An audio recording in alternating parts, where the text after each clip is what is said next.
नमस्कार, स्वागत है आप सभी का सुजस सारांश की इस क्लास में। इस क्लास में हम पढ़ते हैं राजस्थान का करंट अफेयर्स, जिसका आधार होता है राजस्थान सरकार की सुजस पत्रिका। पिछले कुछ दिनों से सुजस ई बुलेटिन के आधार पर हमारी जो डेली क्लासेज होती थी वो हम कंटिन्यू नहीं कर पा रहे थे।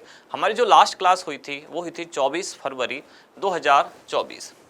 24 फरवरी से लेकर उसके बाद मार्च और फिर आज अप्रैल, यहाँ तक का जो आपका कंटेंट मिसिंग है, इस सब को भी अब हम कंप्लीट करने वाले हैं। सबसे पहले शुरुआत आज से ही करेंगे, यानी कि जो भी आपका मिसिंग कंटेंट है इसको हमने मासिक संस्करण करके 2 क्लासेज में बांटा है, यानी 24 फरवरी से लेकर और अब जो अप्रैल तक जो आपकी दूसरी क्लास होगी, इसको हमने 2 मासिक संस्करण में बांटा है। एक में होगा मार्च 2024 जो आप आज की क्लास में देखेंगे, और इसके बाद अगली क्लास में हम देखेंगे अप्रैल 2024। यानी जो भी पोर्शन आपका बीच में छूटा है, वो कंटेंट आपका मिसिंग ना हो, उसको हम 2 क्लास में कवर करेंगे। एक होगा मार्च 2024 और दूसरी होगी अप्रैल 2024। अब इसमें नाम में ज़रूर लिखा हुआ है मार्च 2024, लेकिन इसमें फरवरी का भी कुछ पोर्शन शामिल है। 24 फरवरी के बाद से लेकर जो भी आपका मिसिंग कंटेंट है वो मार्च 2024 की इस मासिक संस्करण नाम की जो आज क्लास हो रही है इसमें शामिल किया गया है। और इसके बाद जो अगली क्लास होगी उसमें हम शामिल करेंगे ऐसे ही अप्रैल का पूरा कंटेंट। अब ये पूरा कहने का मतलब जो भी आपकी क्लास होगी, यानी कि 24 अप्रैल या 25 अप्रैल, तो वहाँ तक का जो भी अप्रैल का कंटेंट होगा हम इस क्लास में शामिल करेंगे। और उसके बाद कंटिन्यू करेंगे वैसे ही जैसे पहले हर दिन पर जो हमारी डेली बेसिस की क्लास होती थी। शुरुआत में सुजस का न्यूज़पेपर और उसके बाद हमारी जो स्लाइड थी उस पर हम उसको एक्सप्लेन करते थे। सेम वही पैटर्न हम इसके बाद फॉलो करेंगे, यानी आज की क्लास ये कंप्लीट करेंगे, फिर ऐसे ही कल की क्लास ये मासिक संस्करण नाम से कंप्लीट करेंगे, और फिर उसके बाद हर दिन का जो एक एक दिन की क्लास पहले होती थी उसी आधार पर उसी पैटर्न को फॉलो करते हुए हर दिन क्लास हम शुरू करने वाले हैं। अब करते हैं शुरुआत आज की क्लास की। आज की क्लास में एक और बात कि पहले जैसे आप देखते थे शुरुआत में हम हर दिन का न्यूज़पेपर भी लेते थे जो सुजस ई बुलेटिन नाम से आता था, उसकी कटिंग लगा के, और उसके बाद फिर उसको स्लाइड में एक्सप्लेन करते थे। अब आज चूंकि बहुत ज़्यादा कंटेंट है, पिछले लगभग 30-35 दिन की क्लास जो हम एक साथ करने वाले हैं, इसलिए आज की क्लास में हमने न्यूज़पेपर की कटिंग को शामिल नहीं किया है। सीधा जो हमारा कंटेंट है उसको हमने स्लाइड में ही शामिल किया है। सबसे पहले हम देखते थे इंडेक्स, यानी कि आगे हम कौन कौन सी जानकारियाँ पढ़ेंगे उनकी हेडिंग यहाँ है, और फिर उसको धीरे धीरे हम एक्सप्लेन करते हुए आगे बढ़ने वाले हैं। करें शुरुआत। तो सबसे पहले देखते हैं कि मार्च 2024, बल्कि 24 फरवरी से मान सकते हैं आप, 24 फरवरी से लेकर और मार्च 2024 तक कौन कौन सी जानकारियां चर्चा में रही, कौन कौन से मुद्दे न्यूज़ में छाए रहे, राजस्थान के संदर्भ में बात हो रही है, तो उनकी एक हेडिंग यहाँ है, इसको हमने इंडेक्स नाम दिया है। सबसे पहले तो लोकसभा चुनाव 2024 इसकी घोषणा हुई है। आओ बूथ चलें अभियान, ये निर्वाचन विभाग का कार्यक्रम है। ऐसा ही है स्वीप कार्यक्रम, फिर है चित्तौड़गढ़ आर्ट फेस्टिवल 2024। इसके बाद ज़्यादातर जानकारियाँ चुनाव से संबंधित हैं। आपराधिक रिकॉर्ड रखने वाले उम्मीदवार और जो राजनीतिक दल हैं इनको अपराध की जानकारी सार्वजनिक करनी होगी। इसके बाद आगे है C vigil mobile app, voter helpline app. ये सभी निर्वाचन विभाग के निर्वाचन आयोग के कार्यक्रम हैं ताकि मतदाताओं को जागरूक किया जा सके और जो मतदान का प्रतिशत है वो बढ़ाया जा सके। एपिक कार्ड या जिसको सामान्यतः वोटर आईडी हम बोलते हैं, इसके अलावा भी कौन कौन से ऐसे दस्तावेज हैं जो मान्य होंगे, कब अगर आप ये कार्ड भूल जाते हैं आपका वोटर आईडी और फिर भी आप वोट देना चाहें तो आप वोट दे सकते हैं। इसके लिए कुछ अन्य दस्तावेज मान्य हैं, इनकी संख्या है 12। कौन कौन से 12 दस्तावेज हैं इसको देखेंगे। पोस्टल बड्डी सुविधा पोर्टल, ये क्या है इसको समझेंगे। ऐसे ही अलग अलग कुछ मोबाइल एप्लीकेशन और पोर्टल हैं जैसे कि सक्षम ECI ऐप, होम वोटिंग की सुविधा। राजस्थान विधानसभा चुनाव में ये सुविधा शुरू हुई थी, अब लोकसभा चुनाव में भी ये जारी रही है। निर्वाचन विभाग का क्विक रेस्पॉन्स मैनेजमेंट। इसके बाद निर्वाचन आयोग द्वारा कौन कौन से मोबाइल ऐप और पोर्टल प्रयुक्त किए जा रहे हैं, इनके बारे में जानकारी लेंगे। मिलेट्स उत्पादन या मिलेट्स का प्रोडक्शन बढ़ाने के लिए राज्य सरकार ने एक प्रयास किया, और वो प्रयास क्या है कि मुफ्त में बीज बांटे जा रहे हैं। जो मोटे अनाज के बीज हैं उनको राज्य सरकार मुफ्त में बांट रही है, इस कार्यक्रम को जानेंगे। राजस्थान के 7 शहरों में इलेक्ट्रिक बस सेवा शुरू होगी और इनमें कुल बसों की संख्या होगी 500। अब कौन कौन से 7 शहर हैं, कितनी कितनी बस किस में संचालित होगी, इसको देखेंगे। रामगढ़ क्रेटर काफ़ी चर्चा में रहा पिछले कुछ दिनों, क्यों? क्योंकि इसको भारत के पहले भू विरासत स्थल के रूप में मान्यता दी गई है। सिंगापुर के राष्ट्रपति जिनका राजस्थान आगमन हुआ, इस तरह के क्वेश्चन पूछे जाते हैं। सेकंड ग्रेड एग्जाम में पहले पूछा भी गया था शायद। बांग्लादेश की जो प्रधानमंत्री हैं उनका राजस्थान या भारत आगमन हुआ था। विश्व का पहला ओम आकार का मंदिर, अडानी ग्रीन ने 180 मेगावाट का सौर संयंत्र राजस्थान में शुरू किया है। और गुलाल गोटा, ये गुलाल गोटा क्या है इसको भी समझेंगे। यानी कुल मिला के बात यह है कि 24 फरवरी से लेकर और 31 मार्च तक कौन कौन से मुद्दे छाए रहे न्यूज में राजस्थान के संदर्भ में, उनकी लिस्ट ये है। अब यहाँ जैसे अब हम हर दिन की क्लास में देखते हैं तो कुछ चीज़ें बार बार रिपीट भी होती हैं। अब पूरे एक महीने में जो जानकारी रिपीट हुई है उनमें से एक ही चीज़ को कॉमन लिया गया है और ये सभी यहाँ लिस्ट बना के आपको दिए गए हैं। अब शुरुआत करते हैं एक एक करके। सबसे पहली जानकारी, लोकसभा चुनाव 2024 राजस्थान के संदर्भ में बात हो रही है। तो राजस्थान में, या पूरे देश में ही लोकसभा चुनाव की घोषणा कर दी गई है। राजस्थान में ये 2 चरणों में होने वाले हैं। पहली बात तो राजस्थान में लोकसभा की कितनी सीट है? राजस्थान में लोकसभा की 25 सीट है, जबकि राज्यसभा की राजस्थान में 10 सीट है। इन 25 लोकसभा सीटों के लिए 2 चरणों में मतदान किया जाएगा, जिसकी घोषणा हो चुकी है। पहला चरण 19 अप्रैल और दूसरा चरण 26 अप्रैल। अब पहला चरण तो संपन्न हो भी चुका है और दूसरे चरण में जो मतदान है वो कब होना है? 26 अप्रैल। पहले चरण में कुल कितनी लोकसभा सीटें? तो कुल 12 लोकसभा सीटों के लिए मतदान होगा पहले चरण में। ये सीट कौन कौन सी हैं? श्रीगंगानगर, बीकानेर, चूरू, झुंझुनू, सीकर, जयपुर ग्रामीण, जयपुर, अलवर, भरतपुर, करौली धौलपुर, दौसा और नागौर।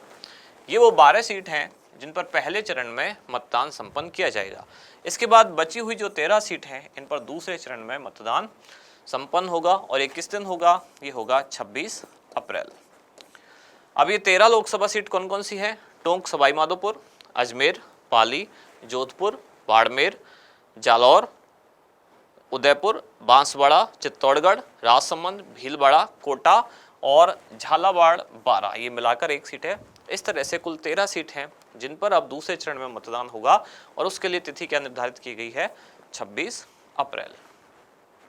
अब हम आगे आगे आज की न्यूज में देखेंगे ज़्यादातर कार्यक्रम हैं जो निर्वाचन आयोग द्वारा संचालित हैं ताकि मतदान प्रतिशत बढ़ाया जा सके। इसमें सबसे पहले देख रहे हैं हम आओ बूथ चले अभियान। लोकसभा आम चुनाव 2024 के दौरान मतदान प्रतिशत बढ़ाने के लिए इस तरह के कार्यक्रमों का संचालन किया जा रहा है। अब इसमें क्या क्या होगा कि मतदाता सूची में अपना नाम खोजने की प्रक्रिया के तहत 17 मार्च को राज्य के जो सभी मतदान केंद्र हैं इन पर यह अभियान चलाया गया ताकि मतदाता जो है मतदाता सूची में अपना नाम ढूंढ सके। ऐसे ही अगला कार्यक्रम है, इसका नाम क्या है? स्वीप कार्यक्रम। अब इस स्वीप की फुल फॉर्म यहाँ लिखी हुई है, वो है systematic voters education and electoral programme. अब ये कार्यक्रम भी किसके द्वारा संचालित है? भारत निर्वाचन आयोग, election commission of India. Short form है स्वीप। स्वीप का मतलब क्या है? Systematic voters education and electoral programme. उद्देश्य क्या है? निर्वाचन के प्रति मतदाताओं को जागरूक करना। सबसे पहले ये कार्यक्रम वर्ष 2009 में शुरू किया गया था और शुरू किसके द्वारा किया गया है? ECI यानी कि election commission of India, Bharat निर्वाचन आयोग के द्वारा। इसके बाद एक कार्यक्रम बीच में हुआ चित्तौड़गढ़ में जिसको नाम दिया गया चित्तौड़गढ़ आर्ट फेस्टिवल 2024। 3 दिन ये कार्यक्रम चला, 15 से लेकर 17 मार्च 3 दिवसीय कार्यक्रम हुआ, 15, 16 और 17 मार्च को। कहाँ हुआ? आयोजन स्थल इसका है फतेह प्रकाश महल राजकीय संग्रहालय। कहाँ है ये संग्रहालय? चित्तौड़गढ़ में। आयोजक कौन कौन रहे इसके? तो जिला प्रशासन चित्तौड़गढ़।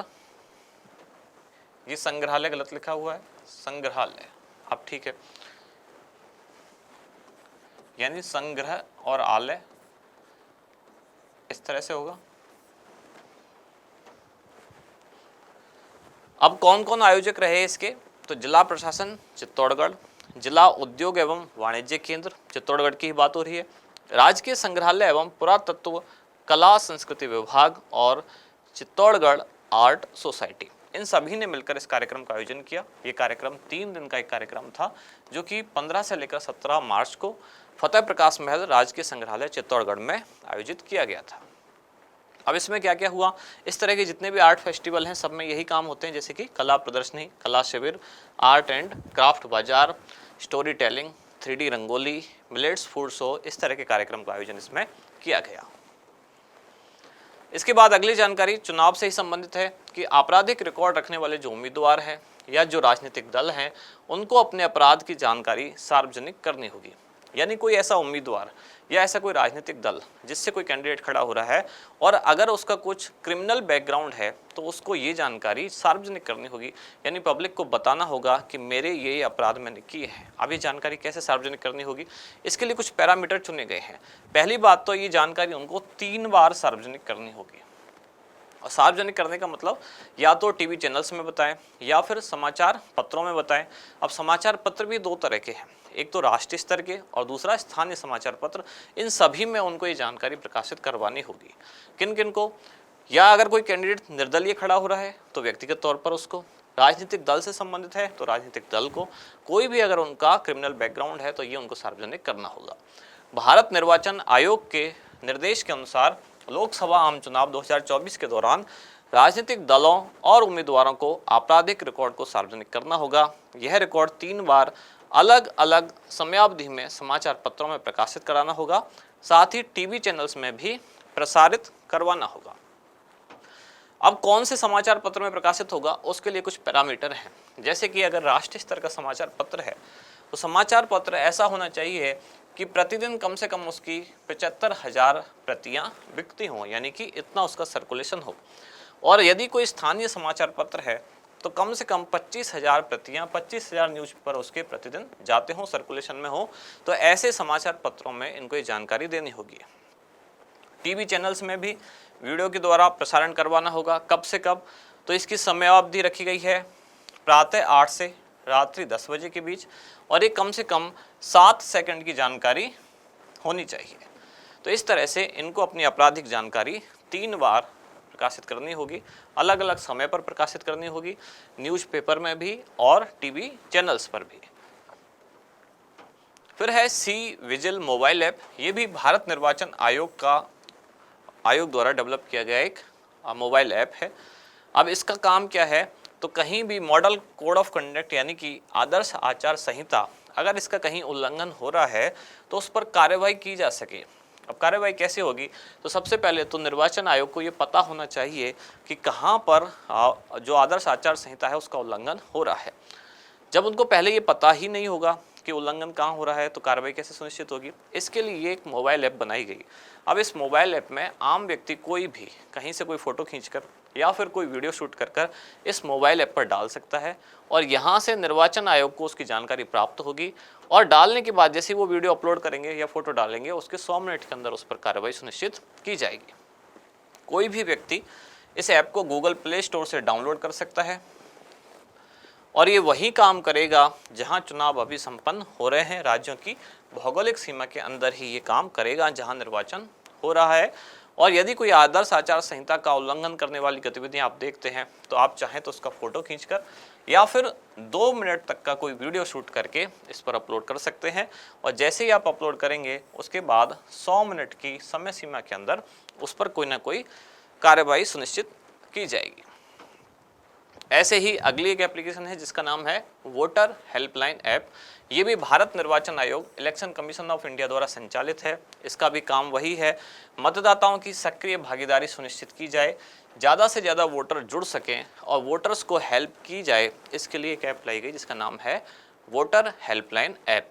अब इसकी विशेषताएं क्या हैं कि जो मतदाता है अपना नाम, पिता का नाम, जन्म तिथि, ये सारे विवरण दर्ज कर मतदाता सूची में देख सकता है कि क्रम संख्या, मतदान केंद्र कौन सा है या पता कौन सा है, कहाँ पर उसका मतदान केंद्र आया है। ये सारी जानकारी, ये सारे विवरण ये इस मोबाइल एप्लीकेशन जिसका नाम है वोटर हेल्पलाइन ऐप, इसके माध्यम से प्राप्त कर सकता है। अब एक जानकारी है कि यदि आपके पास वोटर कार्ड, वोटर आईडी नहीं है, जिसको कहा जाता है इपिक यानी कि इलेक्शन फोटो आइडेंटिटी कार्ड, ये आपके पास यदि नहीं है, वोटर आईडी नहीं है, फिर भी आपको अगर मतदान करना है तो तब भी आप मतदान कर सकते हैं। इसके लिए 12 अन्य दस्तावेज ऐसे हैं जो मान्य होंगे। यानी आपका नाम यदि मतदाता सूची में है और आपकी वोटर आईडी खो चुकी है या किसी कारणवश नहीं मिल रही है कहीं भी, तब भी आप वोट डाल सकते हैं अगर आपके पास ये 12 दस्तावेज हैं। अब ये 12 दस्तावेज कौन कौन से हैं?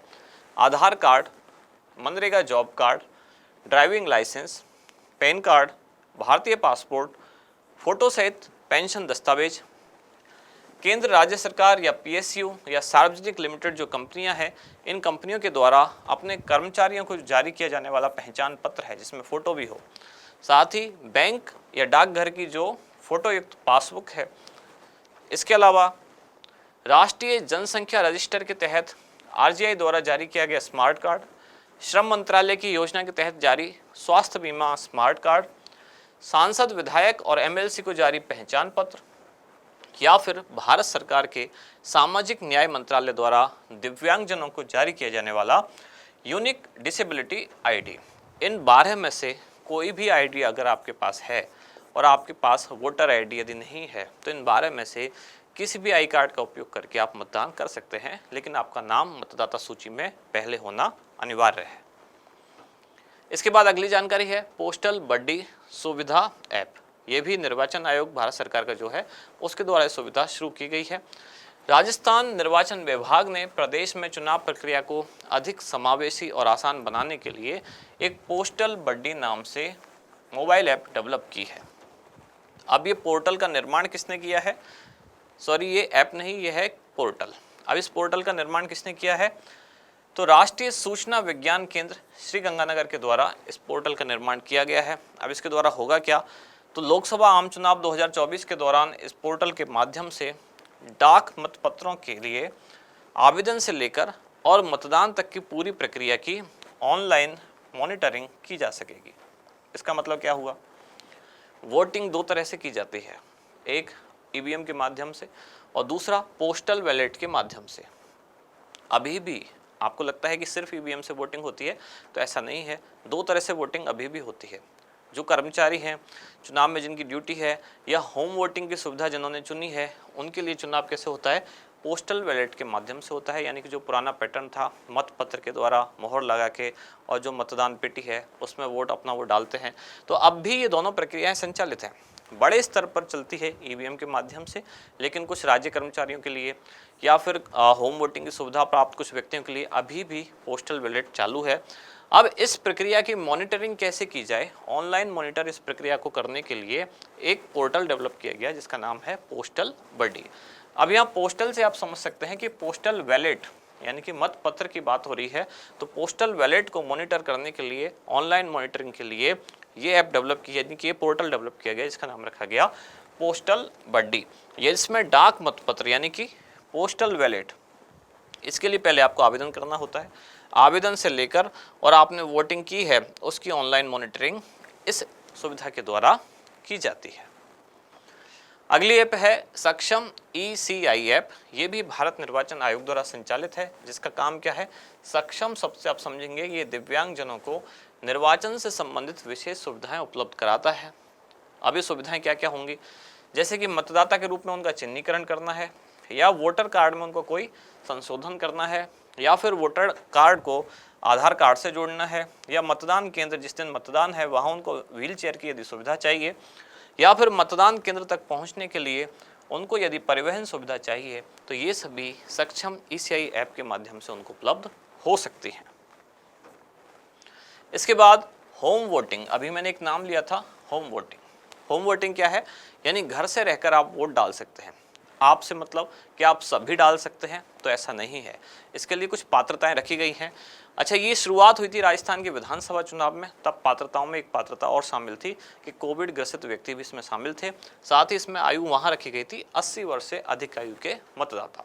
अब यहाँ कंडीशन 2 हैं, एक तो 85 वर्ष से अधिक आयु के जो मतदाता हैं, या फिर 40% से अधिक दिव्यांग श्रेणी के मतदाता हैं, लोकसभा चुनाव में ये होम वोटिंग की सुविधा प्राप्त कर सकते हैं। लेकिन क्या इनको अनिवार्य तौर पर होम वोटिंग की सुविधा दी जाएगी? तो ऐसा भी नहीं है। पहले इनको आवेदन करना होगा, यानी कि ये एक ऐच्छिक प्रक्रिया है। और ऐच्छिक से मतलब इच्छा किसकी है? मतदाता की।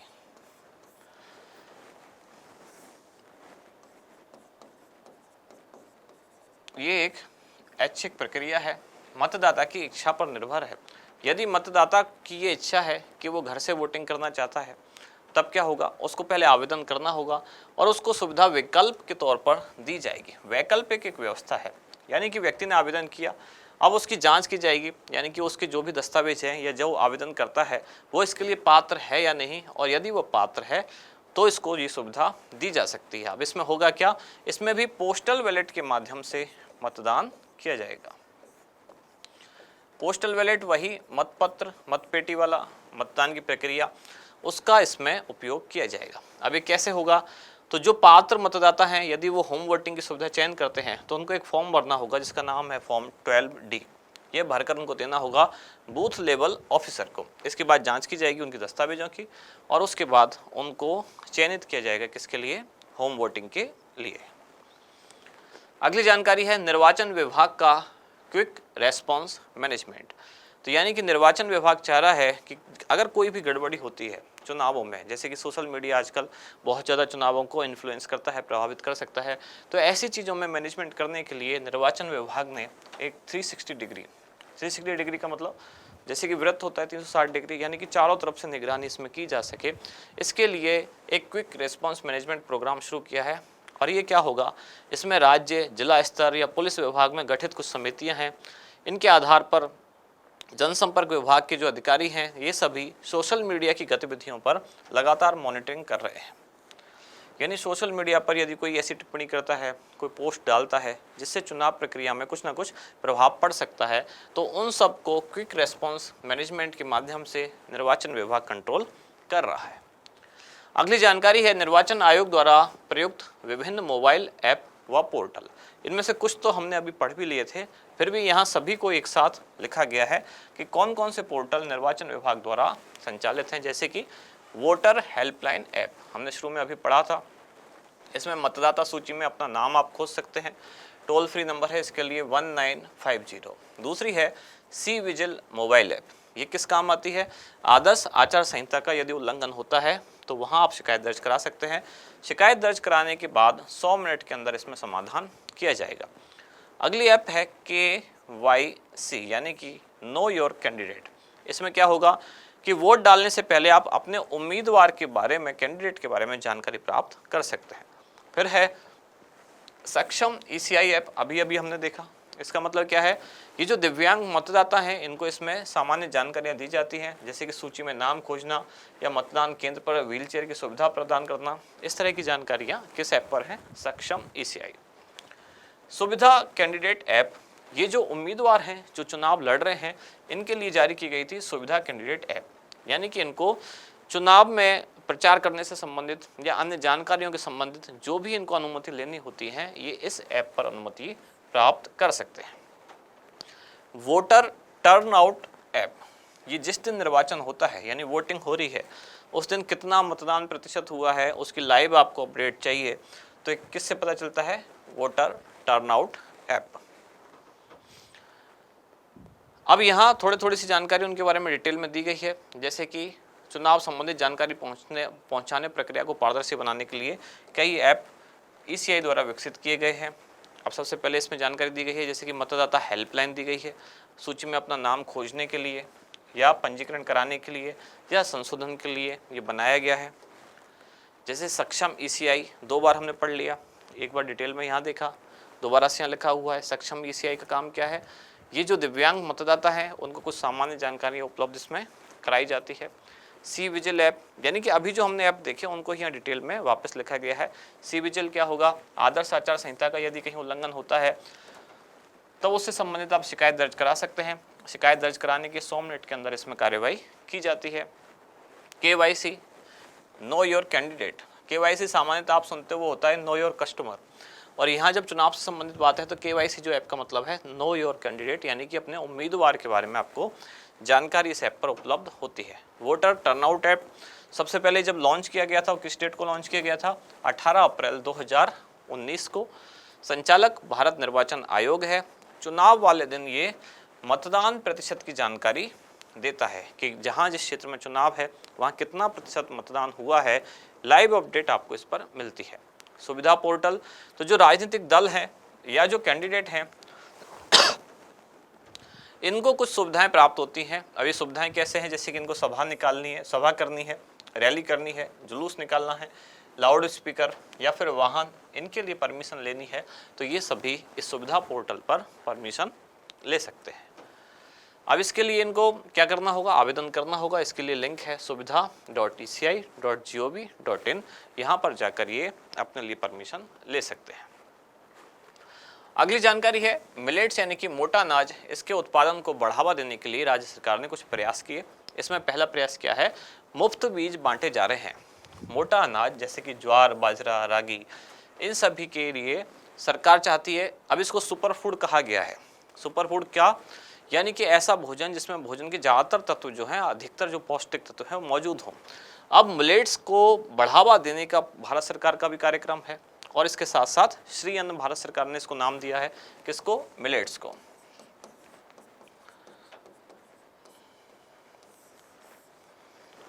यूनाइटेड नेशन संयुक्त राष्ट्र द्वारा भी 2023 को घोषित किया गया अंतर्राष्ट्रीय मिलेट्स ईयर, यानी कि मिलेट्स मोटे अनाज के उत्पादन बढ़ाने के लिए सरकारें प्रयास कर रही हैं। अब राजस्थान सरकार ने भी इसके लिए क्या किया है, मुफ्त बीज वितरित करना शुरू किया।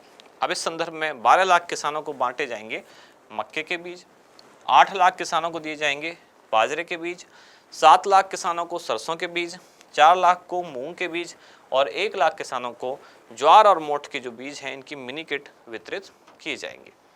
देश में जो कुल मोटे अनाज का उत्पादन होता है उसमें राजस्थान की हिस्सेदारी है 26%। देश का जो कुल बाजरा उत्पादन है उसमें राजस्थान की हिस्सेदारी है 41%।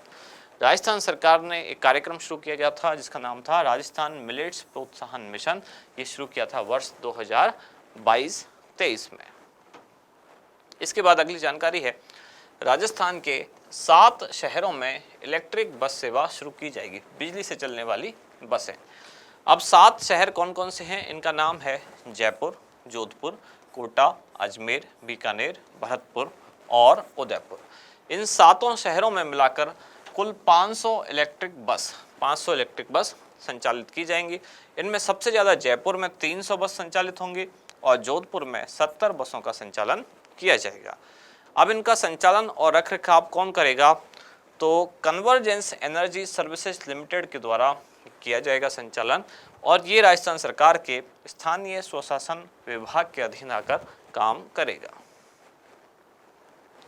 इसके बाद अगली जानकारी है रामगढ़ क्रेटर, इसको भारत का पहला भू विरासत स्थल इसके रूप में मान्यता प्रदान की गई है। रामगढ़ क्रेटर कहाँ है, बारां जिले में स्थित है। किसी उल्कापिंड के आज से लगभग 165 मिलियन वर्ष पूर्व कोई उल्कापिंड गिरा, कहाँ, बारां जिले के रामगढ़ जो गांव है उसके पास। इससे वहाँ एक झील का निर्माण हुआ, इसी को कहा जाता है रामगढ़ क्रेटर। उल्कापिंड गिरेगा तो सीधी सी बात है बाहर से कुछ चीज़ यहाँ के गिरेगी तो बहुत बड़ा गड्ढा वहाँ हो जाएगा। तो ऐसे ही एक उल्कापिंड गिरा बारां जिले के रामगढ़ जो गांव के पास, और उससे एक झील का निर्माण यानी कि गड्ढे का निर्माण हुआ, बाद में उसमें पानी भर गया, वही कहलाता है क्या, रामगढ़ क्रेटर। अब इसको राजस्थान सरकार ने हाल ही में भू विरासत स्थल के रूप में मान्यता प्रदान की है और ये देश का पहला भू विरासत स्थल होगा। वन्यजीव संरक्षण अधिनियम 1972 के तहत ये कंजर्वेशन रिजर्व घोषित है। ये अपने पारिस्थितिक तंत्र, जैव विविधता, स्थानीय समुदाय और समाज के लिए पहले से ही काफ़ी प्रसिद्ध है। अगली जानकारी है सिंगापुर के राष्ट्रपति का राजस्थान आगमन। शुरुआत में भी मैंने बताया था इस तरह का एक क्वेश्चन पूछा गया। अभी सेकंड ग्रेड का जो एग्जाम हुआ, अभी नहीं, लगभग 1 साल पहले जो पुराना एग्जाम हुआ था, इसमें पूछा गया था बांग्लादेश की जो प्रधानमंत्री है, वहाँ बांग्लादेश नहीं पूछा गया था, उसमें बोला गया था कि किस देश की प्रधानमंत्री ने हाल ही में राजस्थान का या भारत का ऐसा कुछ दौरा किया। उत्तर था बांग्लादेश। यानी कि ऐसे जो प्रधानमंत्री, राष्ट्रपति या राष्ट्र प्रमुख जो भी हैं किसी देश के, अगर राजस्थान में उनका कहीं दौरा है तो वहाँ से क्वेश्चन पूछे गए हैं। तो ऐसे ही आपको ये भी ध्यान देना है, सिंगापुर के राष्ट्रपति का राजस्थान आगमन हुआ। इनका नाम है थर्मन षणमुगरत्नम। 24 मार्च 2024 को राजस्थान आए। राजस्थान में भी कहाँ आए, जोधपुर। जानकारी और खास हो जाती है इसलिए क्योंकि ये भारतीय मूल के व्यक्ति हैं, ये अर्थशास्त्री हैं। नाम है थर्मन षणमुगरत्नम और ये सितंबर 2023 में सिंगापुर के 9वें राष्ट्रपति बने हैं। अगली जानकारी है विश्व का पहला ओम आकार का मंदिर। यानी मंदिर की जो आकृति है किस तरह से है, उसकी डिजाइन ऐसी है, ओम आकृति में बनाया गया है। यानी कि बर्ड आई ब्रू जिसको कहते हैं कि विहंगम, आप ऊपर से उसको देखेंगे तो आपको दिखेगा जैसे कि नीचे ओम बना हुआ है। इस आकृति का मंदिर है जो कहाँ बनाया जा रहा है, राजस्थान के पाली जिले के जादन गांव में। किस शैली में बना है ये, तो नागर शैली में बना हुआ ये मंदिर है। मंदिर निर्माण की 2-3 शैलियाँ खास हैं, जैसे कि नागर शैली उत्तर भारत में ज़्यादा चलती है, ऐसे ही एक दूसरी शैली है द्रविड़ शैली, दक्षिण भारत में है। ऐसे ही एक और शैली है जिसको कहते हैं बेसर शैली। यानी मंदिर किस तरह का बना है, किस तरह की उसकी डिजाइन है। दक्षिण भारत के आप मंदिर देखोगे, आप सब में उनको आप सबको उसमें कुछ ना कुछ कॉमन डिजाइन दिखेगी, वो अलग ही एक शैली है जिसको द्रविड़ शैली कहते हैं। उत्तर भारत के मंदिर जो पहले एक चबूतरा होगा, चबूतरे के ऊपर मंदिर बनाया जाएगा, आसपास के क्षेत्र से ऊंचा उठा हुआ चबूतरा होगा। यानी कि डिटेल में इनकी अलग अलग बारीकियां हैं कि नागर शैली किसको कहते हैं, द्रविड़ किसको कहते हैं, बेसर किसको कहते हैं। यहाँ हम केवल इतना समझ रहे हैं कि ये जो ओम आकर का मंदिर है किस शैली में बनाया जाएगा, नागर शैली में। मंदिर निर्माण की 3-4 प्रमुख शैलियाँ हैं, जैसे कि नागर, द्रविड़ और बेसर। इसमें से जो ओम आकार का पहला मंदिर बन रहा है पूरी दुनिया का, ये नागर शैली में बनाया जाएगा। उत्तर भारत के ज़्यादातर मंदिर नागर शैली में ही बने हुए हैं। इस मंदिर का विस्तार लगभग 250 एकड़ में होगा। शिलान्यास किया गया था 1995 में, और अब इसका उद्घाटन संभावित है कि 2024 में अब कंप्लीट होने पर है, तो हो सकता है अभी इसका उद्घाटन भी हो जाए। अब मंदिर में कहाँ से क्या लिया गया है, कैसे बनाया गया है, तो इसके गर्भगृह में शिवलिंग स्थापित किया गया है। इसके लिए जो पत्थर है वो कहाँ से लिया गया है, तो धौलपुर की जो बंसी पहाड़ी है वहाँ से स्फटिक से निर्मित ये शिवलिंग है, जो कहाँ है, मंदिर के गर्भगृह में। मंदिर की ऊंचाई है 135 फीट, और इस पर लगभग, यानी कि ये मंदिर लगभग 2000 खंभों के सहारे खड़ा हुआ है। मंदिर में भगवान शिव की 1008 मूर्तियाँ और 12 ज्योतिर्लिंग स्थापित किए जा सकें, इतना इसमें स्थान होगा कि 12 ज्योतिर्लिंग और 1008 मूर्तियां भगवान शिव की स्थापित की जा सके। अब आपसे पूछा जाए ये मंदिर जो बनाया जा रहा है किसका मंदिर है, किस देवता को समर्पित है, तो शिव मंदिर है। आपको पता चल ही रहा है, शिव की यहाँ मूर्तियां रखी गई हैं। अब ये पूरी परियोजना किसकी प्रेरणा से शुरू हुई है, यानी कि इसके प्रणेता कौन है, ओम आश्रम के संस्थापक स्वामी महेश्वर नंदपुरी महाराज, जिनके अधीन ये परियोजना शुरू की गई। अगली जानकारी है, अडानी ग्रीन ने 180 मेगावाट का सौर संयंत्र राजस्थान में शुरू किया। राजस्थान में कहाँ, तो जैसलमेर के देवीकोट में अडानी कंपनी द्वारा ये शुरू किया गया है 180 मेगावाट का सोलर प्लांट। अब इसके लिए अडानी ग्रीन ने एक समझौता किया, किसके साथ, solar energy corporation of India यानी कि SECI के साथ। अडानी ग्रीन एनर्जी लिमिटेड ने एक एग्रीमेंट किया है, कितने साल के लिए, 25 साल के लिए एक एग्रीमेंट किया, पावर परपेज एग्रीमेंट जिसको कहा गया है।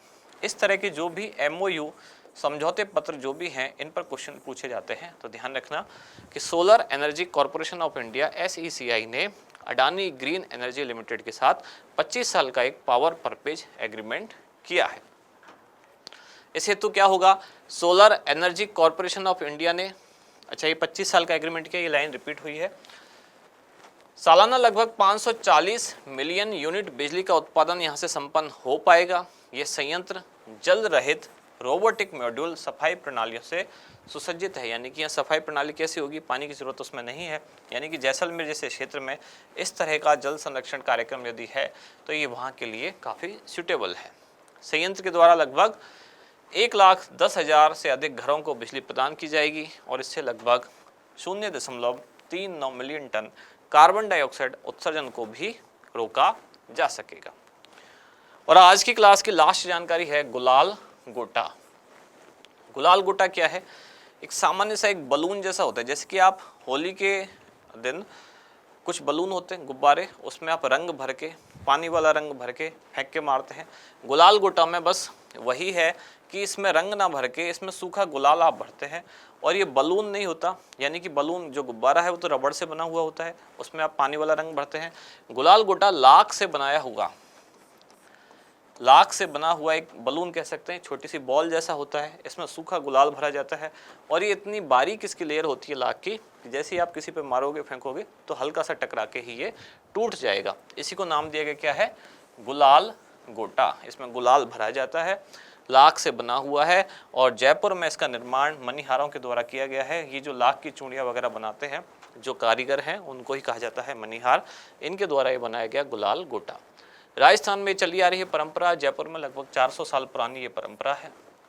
अब यहाँ लिखा हुआ है गुलाल गोटा क्या है, लाख से बनी हुई छोटी सी गेंद होती है, समझ सकते हैं आप, एक गुब्बारा जैसा छोटा सा होता है, बॉल जैसी, जिसमें कि गुलाल भरा जाता है, सूखा गुलाल। वही बलून जैसा कंसेप्ट है, जो आप रंग भर के गुब्बारे फेंकते हैं वो रबड़ का होता है। ये लाख से बना हुआ होता है, लाख की बहुत पतली सी बारीक सी परत होती है जिसमें सूखा गुलाल भरकर होली खेलने में इसका उपयोग किया जाता है। इसके साथ ही आज की क्लास यहाँ समाप्त हो जाती है। आज की क्लास में हमने क्या क्या देखा, हमने शुरुआत की थी आज की क्लास 24 फरवरी के बाद से लेकर और 31 मार्च 2024। इस दौरान जो भी आपका बीच में कंटेंट छूटा उसमें से जो खास जानकारियां हैं एग्जाम के पॉइंट ऑफ व्यू से इंपॉर्टेंट हैं, उनको हमने आज की क्लास में शामिल किया। ये मासिक संस्करण 2024 के नाम से क्लास उपलब्ध है अब, और उसके बाद जो हम अगली क्लास करेंगे इसमें हम देखेंगे ऐसे ही मासिक संस्करण जो कि होगा अप्रैल 2024। और उसके बाद जैसे जो हमारा पहले एक रेगुलर पैटर्न था, यानी हर दिन का न्यूज़पेपर, शुरुआत में न्यूज़पेपर की कटिंग रखना और उसके बाद उसको स्लाइड के माध्यम से एक्सप्लेन करना, उसको फिर हम आगे यानी कि अप्रैल 2024 की जो क्लास हो जाएगी मासिक वाली, उसके बाद हम वैसे ही उसको कंटिन्यू करेंगे। यहाँ समाप्त होती है आज की क्लास। अब मिलते हैं कल अगली न्यूज़ के साथ अगली क्लास में। धन्यवाद।